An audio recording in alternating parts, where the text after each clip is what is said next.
Hey everyone, welcome back. Welcome back to Tea Tuesday. Welcome to my home today. I'm not having tea, but I'm having some hint water, pineapple flavored. Not really too big on this stuff, but I got a whole bunch of it donated to me, so we're using it up. And since it's allergy season, water is a good thing. So I hope you're all doing well today. I wanted to come on and just share with you for Tea Tuesday a subject that is near and dear to my heart. And as you saw in the title, Dare to Be Me. And I want you to dare to be you. And I just thought it's just been something that's been on my mind. I guess there's been a few instances of late where I had to dare to be me. And it's just brought that to my mind more and more. And so let me explain what I'm talking about. And I hope that this just encourages you where you are today. But I can tell you this is a one size fits all. So no matter where you are in life right now, this can be applied to your life. So dare to be me. I said, my husband and I were talking about this earlier, and I said, I think I've always been a pretty strong-minded person, and I think I get that from my dad quite a bit. Both of my parents, really. But my dad definitely, I think, vocalized it more growing up. He did what he thought was good for him. Doesn't mean you're always popular or the popular one. Doesn't mean what you do is always popular. But my dad did what he knew was best for him. And my husband and I were talking today about if you're really convicted to do something, and if you have a conviction about something, it makes all the difference in the world. And, you know, when I was a little girl, I remembered there'd be times when I was presented with something, whatever the case might be. And I'd be like, I don't think so. Now, like, I just knew that wasn't me. And, you know, when you're young, you not to say my parents did the wrong thing, I don't mean it that way, but when you're young, you are under your parents' authority, jurisdiction, and all that. So you kind of go with whatever the family's doing. And so I don't mean the everyday things in life, but I just those other uniquenesses that come through life. And I would, like, watch a situation and go, no, that's not me. No. And I don't like that. And for example, it is a silly little thing, but my dad's brother, Don, had a sailboat. He actually lived on a sailboat for a number of years. And my dad would go sailing with my Uncle Don. I hated it. I knew I wasn't a sailor. I don't like water. I was thrown in a pool by an uncle that was drunk when I was, 6, 7 years old. And it was in my backyard, and he threw me in the pool. And he was drunk. He thought it was funny, picked me up, whoop, right in the water. I could swim, but when you're thrown in a situation like that and you're very young, it startled me, and I remembered everything turning black and sinking to the bottom. And one of my cousins yanked me out, and I was coughing and gagging the whole 9 yards, and some of the people there were laughing at me like it was a big joke. And in my head, as a little kid, I remembered saying, this is not right. What was done to me wasn't right. What happened after was not right.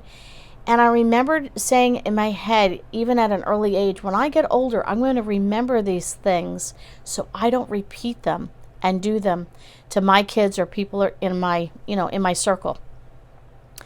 But I just remembered, because of that instance of drowning, being on the sailboat. And if you're ever on a sailboat, it doesn't float like this. It goes like this and like this. And so this part of the boat is now leaning almost in the water, and you could touch the water. And it was like, it wasn't my thing. And I remembered, I was a kid, so I had to go with my parents, and I couldn't wait until I was old enough to say, I'm not going. But that's just a silly example. But there are just things that, growing up, I learned what was not Lynn. And then you get into your teenage years, and now you're in a situation of peer pressure and what's the cool thing and what's not the cool thing. And I was never cool. I was very introverted. I really am an introvert. People don't think I am, but I am. If you study what an introvert is, I am definitely an introvert. I can go on stage, and I can talk on camera, and I can go on stage in life. But if you were to meet me outside of that, I am not very good with one-on-one conversation. And I don't like, yeah, anyway, that's a whole nother subject. But I was an introvert in high school. I wasn't popular. I didn't want to be there. I hated junior and senior high. I just wanted to have a career. I wanted to graduate and get a career and start my life and move on. Once I hit 14, I was ready to have a career. I was really ready to live life, and I still had to finish school. And so it was something on my checklist. I knew I just needed to do it, but my goals were way over there. But even being in high school, there was a certain style shoe you had to wear or to be the popular one.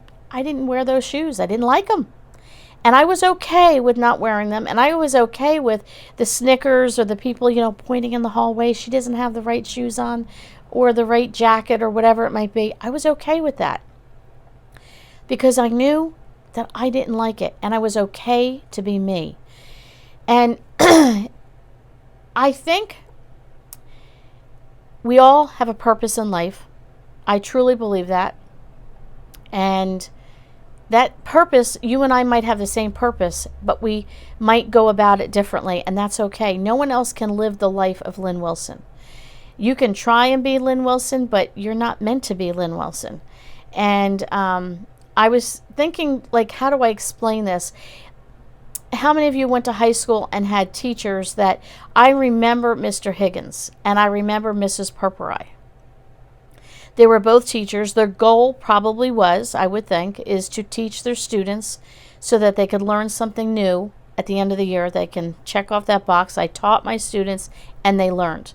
Mrs. Purpurai would stand as you walked in the classroom, never would smile. You'd say good morning and you felt like she was going to, hit you upside the head or something. And she just had a very starch way of teaching. She wasn't pleasant to be around. Nobody liked her. Everybody knew who she was. And if you got stuck with her, you had to go through a year with her. She was just a horrible teacher. And she did nothing to inspire me to want to learn. I had Mr. Higgins, on the other hand, who you would beg to be in his class. And he was fun and great to be around and enthusiastic, but made sure that you also learned. You were there to learn, but he made it enjoyable. They both had a goal and a purpose to teach their students, but in the end, they taught it differently. Does that make sense? And I think that for all of us who have a purpose in life, I was telling my husband, I was always the kid. There'd be 5 or 6 of us hanging out or something. We're talking little kids. And all of a sudden, either a decision needed to be made or something happened or whatever. And you kind of needed someone to step up and kind of be the leader. I didn't volunteer, but it was like one of those things everybody looked and said, Lynn, you do it. I was always, I want to say, stuck in a leadership position. I don't know why, it just was. And even as I, furthered my career, I was always put in a management position, in a leadership position.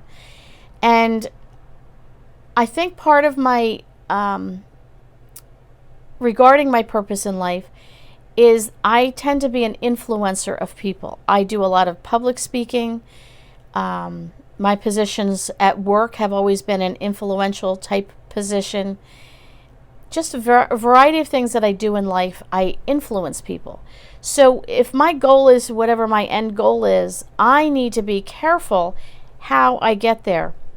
And I've had to learn, when you're in your 20s, you're a smart aleck, and in your 30s, you think you got it. By the time you hit 40, you realize you better get your act together. And if you don't get your act together, you're probably going to have a very miserable life. But by the time I hit 40, I started to really realize that what my purpose was in life, and was I going about it the right way. And harsh words really don't help.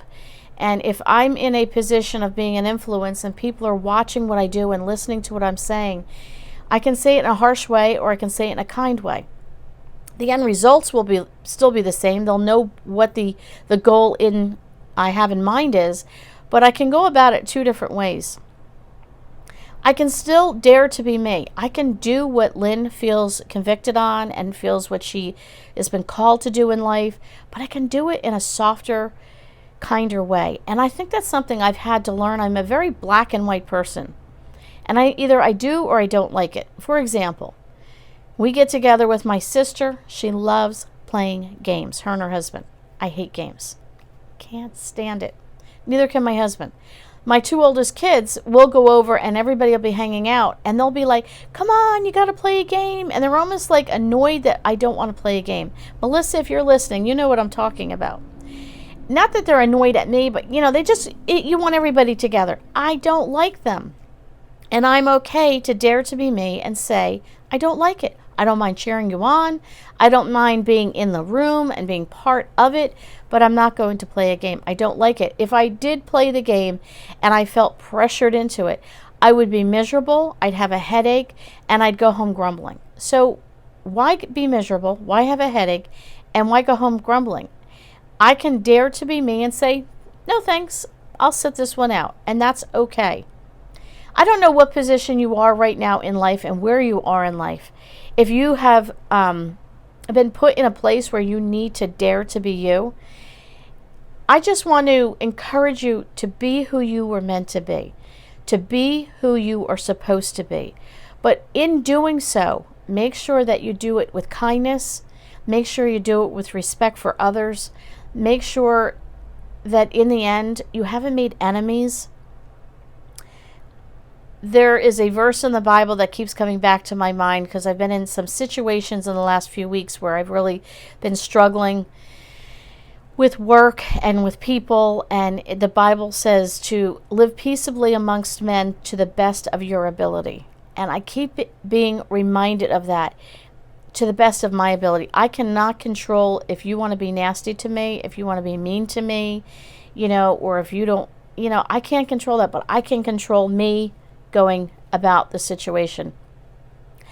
So I want to encourage you today to dare to be you. You've been in my living room, and today you're not seeing as much, but you've seen my living room as African art. That is not the norm. Most people are into farmhouse country or, whatever the case might be. I have African art. We will be married 35 years in June. I can't believe it. And for 35 years, my living room has never changed. My husband is born and raised in Africa. I love African art. I love the continent of Africa. I love the countries of Africa. We've had African art, and people go, oh, this is different. Yes, it is. This is At Home with Lynn Wilson, and welcome to my home.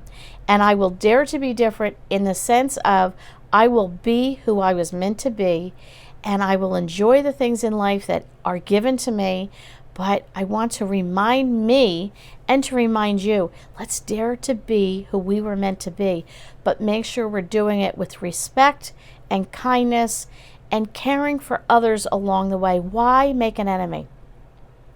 You know what? You might like red and I might like green, and I don't have to go after you because you like red, and you don't have to go after me because I like green, and we can appreciate each other's differences. So dare to be you today, but go about it in the right way. I hope you just find this to be a little bit of an encouragement. Again, I don't know where you are in life and where you're headed, but you might be put in a situation where you just need to make some tough decisions that I need to be who I was meant to be. Thanks so much for coming over today, and we'll catch you all on the next video.